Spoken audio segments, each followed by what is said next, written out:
सभी का बीबिंग यूनिवर्सिटी में semester 5 major paper 10 political science का पेपर है।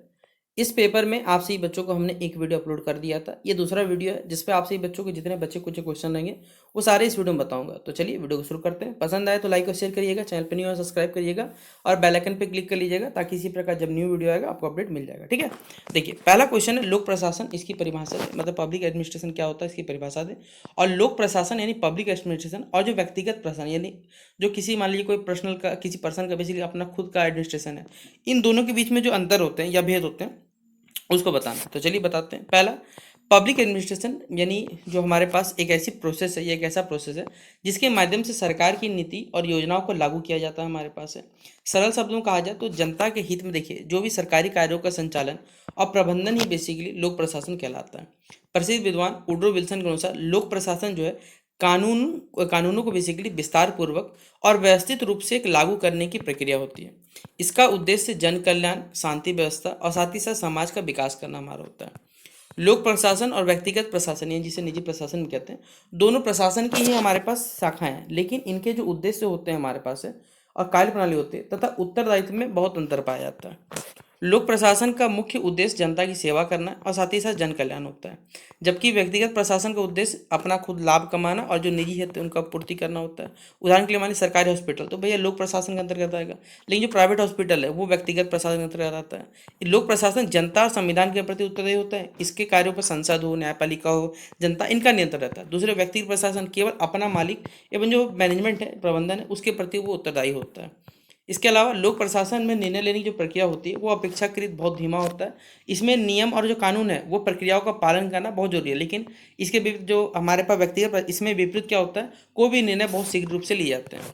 लोक प्रशासन में समानता और सामाजिक न्याय पर विशेष यहाँ पर बल दिया जाता है। यह सभी नागरिकों को समान सेवा प्रदान करने का प्रयास करता है, लेकिन व्यक्तिगत शासन में जैसा पैसा वैसा काम, यहाँ लाभ और प्रतिस्पर्धा का अधिक महत्व होता है। इस प्रकार अगर कहा जाए तो लोक प्रशासन और व्यक्तिगत प्रशासन दोनों का ही कार्य प्रबंधन करना काम, दोनों का सभी डिपार्टमेंट मैनेजमेंट करना है, लेकिन इनका उद्देश्य, उत्तरदायित्व और कार्य प्रणाली बहुत सारा अंतर स्पष्ट देखा गया है। लोक प्रशासन समाज और राष्ट्र के विकास के लिए हमारे अत्यंत ही महत्वपूर्ण माना जाता है। तो ये था पहला क्वेश्चन आपसे बच्चों का जो पेपर में पूछा जाएगा कि लोक प्रशासन क्या होता है, व्यक्तिगत प्रशासन क्या होता है, लोक प्रशासन के सामने कौन सी चुनौतियाँ, इस प्रकार के सवाल आपके पेपर पूछे जाएंगे। ठीक है, अगला है ई गवर्नेंस यानी जिसे हम लोग इलेक्ट्रॉनिक गवर्नेंस भी कहते हैं। ये क्या होता है, इसके लाभ बताने, साथ ही साथ इसकी चुनौतियां बतानी है। और भारत में देखिए ई गवर्नेंस की जो प्रगति है, यहाँ प्रगति होगा, यहाँ प्रगति नहीं होगा, मैं पहले बताना चाहूँगा, यहाँ परख कर लीजिएगा इसको। प्रगति का विश्लेषण करना ये बताना है। तो चलिए इस क्वेश्चन को बताते हैं आपको। ई गवर्नेंस क्या होता है, इसके लाभ बताइए, चुनौती बताएं, और भारत में ई गवर्नेंस की जो हमारे पास प्रगति, इसका यहाँ प्रगति होगा, मैंने बोल दिया था आपको, इसका विश्लेषण करिएगा। ई गवर्नेंस का अर्थ है सरकारी जो सेवाएं हैं और जो प्रशासनिक कार्य है उनमें सूचना एवं संचार जो प्रौद्योगिकी हमारे पास है, इंफॉर्मेशन एंड कम्युनिकेशन टेक्नोलॉजी जो हमारे पास है, इसका उपयोग करना। इसके माध्यम से सरकार को क्या करना, नागरिकों को तेज तरीके से सूचनाएं, चाहे वो पारदर्शी हो, ट्रांसपेरेंसी हो, और जो सेवाएं वो सरल रूप से प्रदान की जाए। ई गवर्नेंस का उद्देश्य यही है हमारे पास है कि प्रशासन को क्या करना, अधिक उत्तरदायी बनाना है, प्रभावी बनाना है और भ्रष्टाचार मुक्त युक्त बनाना है। इसमें इंटरनेट, मोबाइल, कंप्यूटर, डिजिटल जो भी प्लेटफॉर्म है उनके माध्यम से सरकार की जो योजनाएं और उनकी जो सेवाएं उनको जनता तक पहुंचाना होता है। इसके देखिए बहुत सारे लाभ है। सबसे पहला ये है कि इसमें ट्रांसपेरेंसी यानी पारदर्शिता है। ऑनलाइन व्यवस्था का कारण क्या होता है, भ्रष्टाचार और जो बिचौलिए होते हैं, बीच के जो दालाल होते हैं, उनकी भूमिका कम होती है। दूसरा, इससे समय और धन की क्या होती है, बचत होती है, क्योंकि नागरिकों को सरकारी कार्यालयों के जो चक्कर है, ऑफिस के चक्कर लगाने नहीं पड़ते। तीसरा, सेवाओं की उपलब्धता आसान से हो पाती है। घर बैठे लोग प्रमाण पत्र, कर भुगतान, बैंकिंग और जो भी बेसिकली शिकायत संबंधित बहुत सारे काम जो घर पर बैठे इसका लाभ उठा सकते हैं। चौथा, प्रशासनिक कार्यों में क्या होता है, गति और दक्षता बढ़ती है।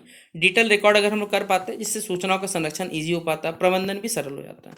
भारत सरकार देखिए बहुत सारे ऐसे काम किए जिसमें बेसिकली डिजिटल इंडिया अभियान हो गया, उमंग ऐप हो गया, डिजी लॉकर, ई डिस्ट्रिक्ट ऐप है, भीम यूपीआई, जीईएम है हमारे पास, गवर्नमेंट ई मार्केट प्लेस हो गया। और सबसे बड़ा बात है उमंग ऐप पे आपको, जैसे कि आपसे बच्चों ने अगर हमसे पढ़ा होगा सेमेस्टर 1 to 3 में, तो हमने आपको उमंग ऐप भी पढ़ाया था डिजिटल एजुकेशन में। ठीक है, तो ये सारी के सारे जो सेवाएं एक ही प्लेटफॉर्म मिल जाती है वो है उमंग ऐप, और करोड़ों लोग जो है वो डिजिटल लेन देन कर चुके हैं।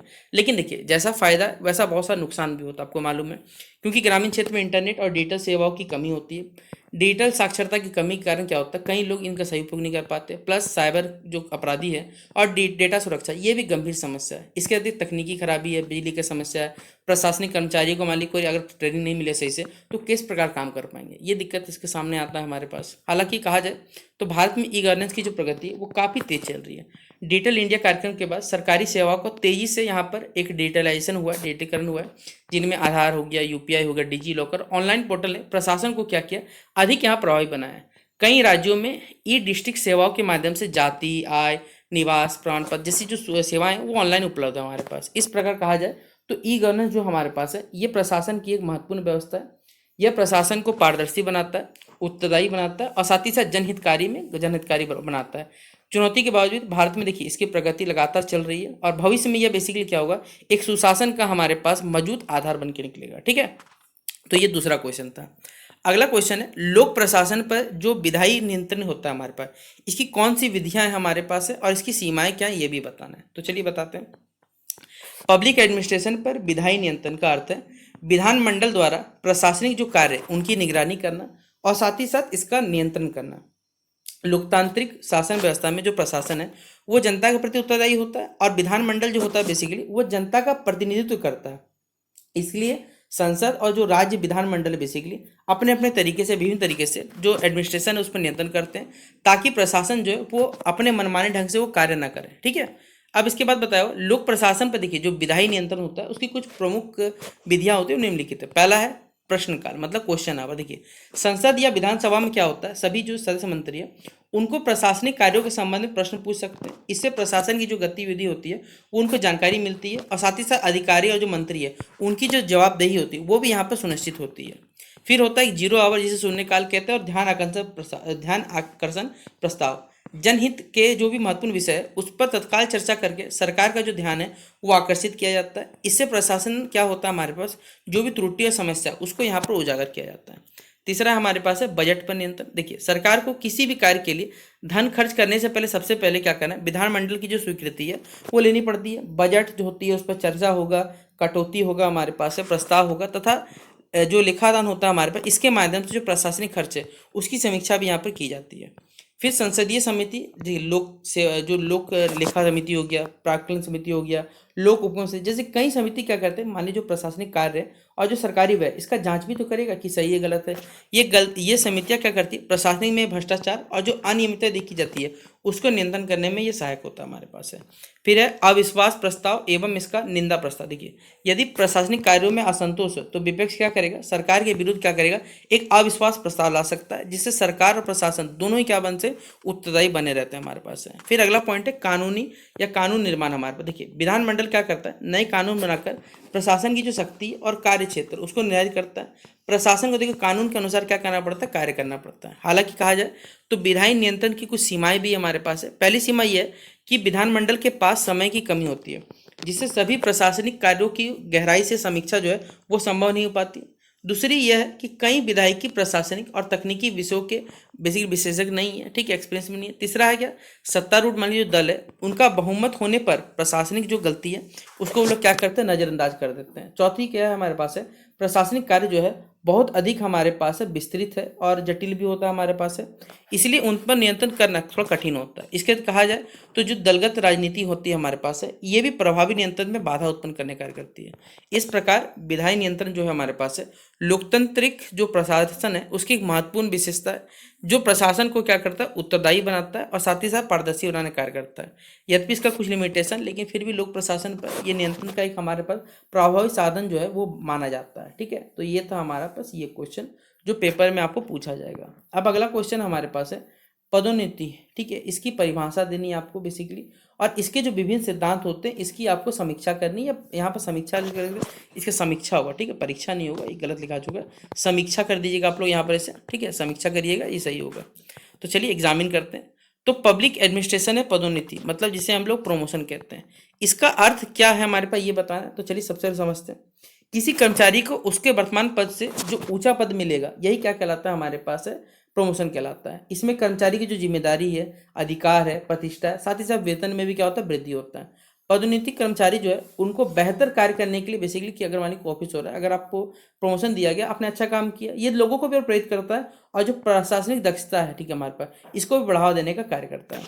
प्रसिद्ध विद्वानों के अनुसार कहा जाए तो पदोन्नति बेसिकली वह प्रक्रिया है जिसके द्वारा किसी कर्मचारी को क्या है अधिक उत्तरदायित्व और उच्च स्तर पर यहाँ पर कार्य जो है वो सौंपा जाता है।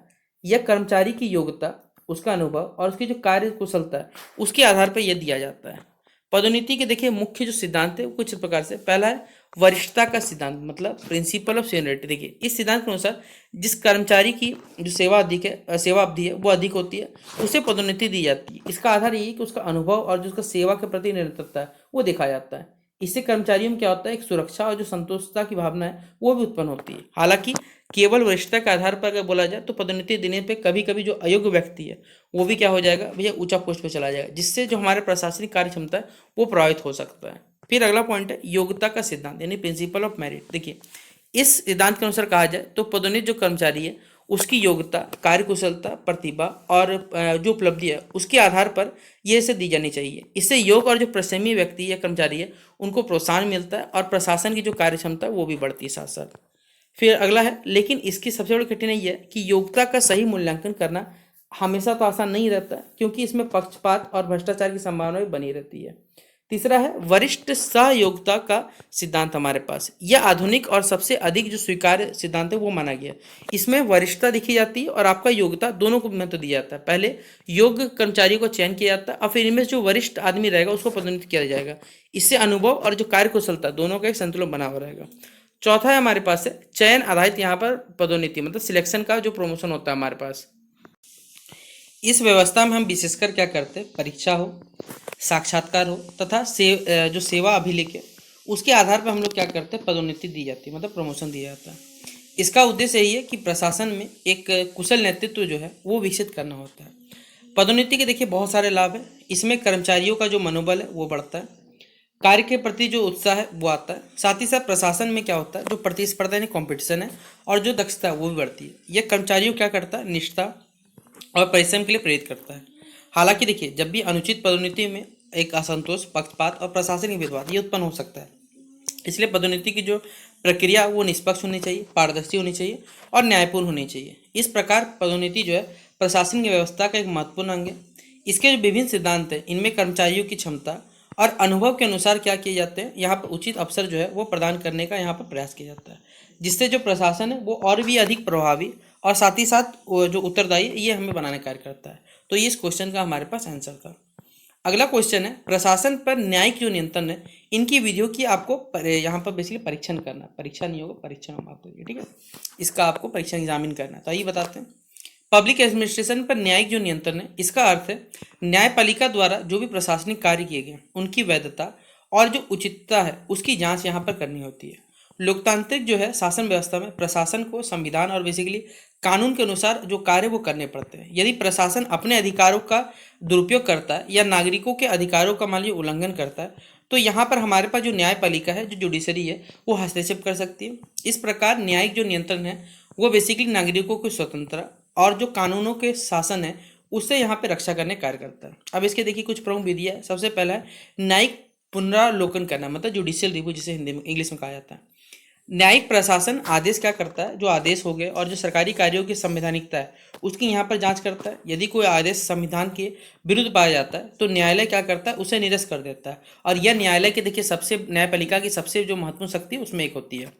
दूसरा होता है रिट जारी करना, मतलब उच्च न्यायालय और जो सर्वोच्च न्यायालय है वो नागरिकों के जो मौलिक अधिकार है उसकी रक्षा करने के लिए विभिन्न प्रकार के जो रिट है वो जारी करता है हमारे पास। इसमें देखिए हैबियस कॉर्पस जो अवैध गिरफ्तारी से सुरक्षा करता है आपका।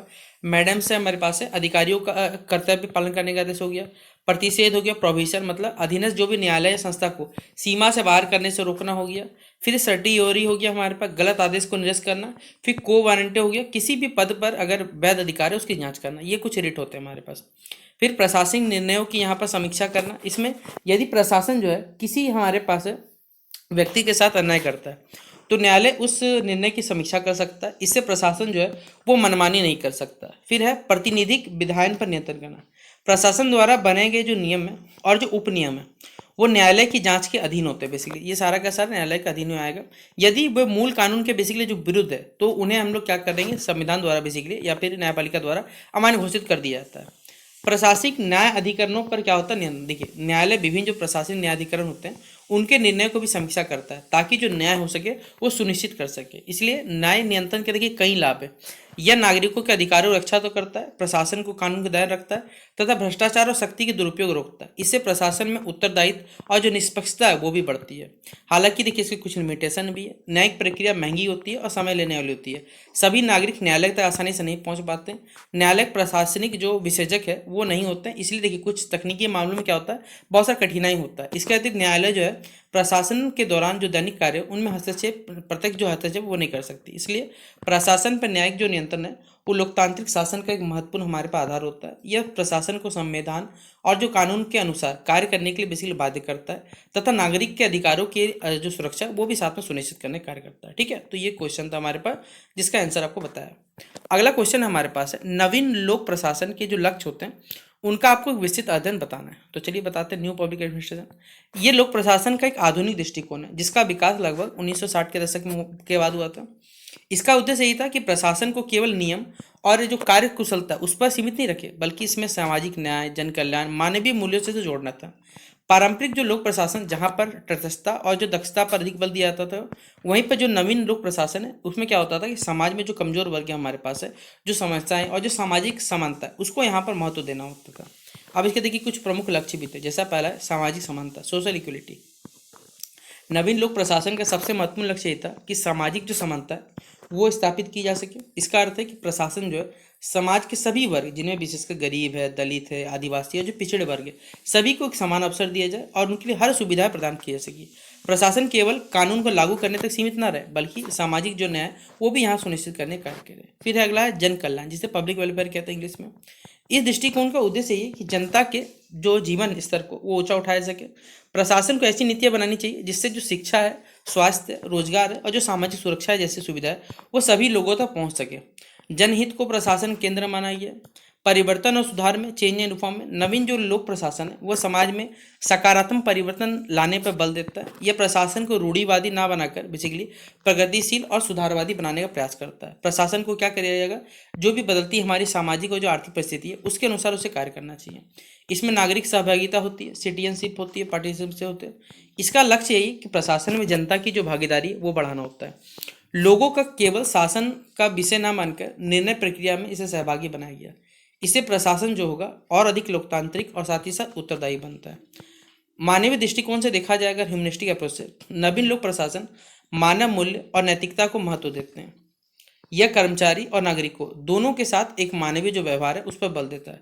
प्रशासन का उद्देश्य केवल जो नियम है उसका पालन करना नहीं, बल्कि देखिए लोगों की जो समस्याएं उनका समाधान करने का भी उसका उत्तरदायी होना चाहिए। फिर अगला उत्तरदायित्व और पारदर्शिता, मतलब नवीन जो लोक प्रशासन है वो प्रशासनिक जवाबदेही और पारदर्शिता पर बल देता है। प्रशासन को जनता के प्रति उत्तरदायी होना चाहिए तथा भ्रष्टाचार और तथा जो शक्ति के जो दुरुपयोग है उसको रोकना चाहिए। फिर है डिसेंट्रलाइजेशन, मतलब इसका उद्देश्य यही है कि प्रशासनिक शक्तियों का विकेंद्रीकरण करना चाहिए ताकि स्थानीय स्तर पर जो निर्णय है वो लिए जा सके और इससे प्रशासन अधिक प्रभावी और जनहितकारी बनता है। नवीन लोक प्रशासन की विशेषता यह भी है कि प्रशासन को क्या करता है, सिर्फ टेक्नोलॉजी प्रक्रिया तक नहीं रखता बल्कि सामाजिक परिवर्तन का एक माध्यम बनाता है। इस विचारधारा ने प्रशासन को क्या किया, अधिक लोकतांत्रिक, संवेदनशील, जनोन्मुख बनाने में अपना महत्वपूर्ण भूमिका निभाया है। इस प्रकार नवीन लोक प्रशासन के लक्ष्य जो होते हैं वो सामाजिक न्याय, जन सहभागिता होगी, पारदर्शिता होगी, जन कल्याण पर आधारित होती है। यह प्रशासन को समाज को वास्तविक आवश्यकताओं के अनुरूप क्या करता है, कार्य करने की प्रेरणा देता है। और आधुनिक जो हमारा लोकतांत्रिक प्रशासन है इसकी आवश्यकताओं को पूरा करने में महत्वपूर्ण भूमिका निभाता है। ठीक है, और ये क्वेश्चन तो हमने आपको पहले वीडियो में करा दिया था। तो ये पूरा क्वेश्चन आपका कंप्लीट होता है जो आपसे बच्चों को मेजर पेपर 10 पॉलिटिकल साइंस के पेपर में पूछे जाएंगे। तो आपसे बच्चों दो वीडियो में जितना भी इंपॉर्टेंट क्वेश्चन है सब बता दिया आपसे बच्चों का। अब आपसे बच्चे इस वीडियो को शेयर कर दीजिए, प्ले स्टोर में वीडियोस बना उनको भी देख लीजिए, जिससे आपका सारा का सारा पेपर कंप्लीट हो जाएगा। ठीक है, तो शेयर करना इस वीडियो को। बाकी कैसा लगा ये वीडियो जरूर बताइएगा। मिलते हैं इस वीडियो पे। जय हिंद और जय भारत।